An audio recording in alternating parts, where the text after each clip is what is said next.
Good morning, I'm Hirendra Reddy from Axis Securities presenting the daily fundamental view. The markets are expected to be volatile as market participants brace themselves for November series derivative contract expiry on Thursday.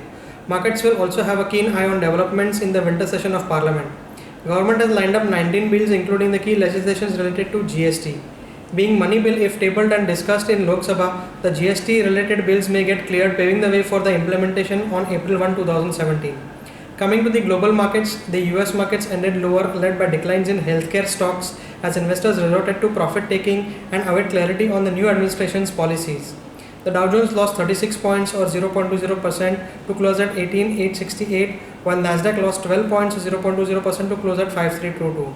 Coming to Asian markets, the Asian markets were trading higher amidst soft data releases in the region. Nikkei was up by 0.50% while Hang Seng was up by 0.5%. Singapore Nifty is trading marginally higher at 0.12%. Coming to the results, the financial technologies, Ingersoll Rand, Nalco and Shobha Developers are some of the companies that will be declaring their results today. Announcements to watch for: the government notifies uniform rules for faster telecom network rollout, and India and Cyprus signed revised double taxation avoidance pact. Coming to company specific news, State Bank of India plans to raise rupees 5681 crores from preferential issue to the government. Dilip Bilkon has won rupees 198 crore highway contract in Andhra Pradesh, and Alchem Laboratories, Crompton Greaves, Consumers and Muthoot Finance to be added to the S&P BSE 200 list. Thank you.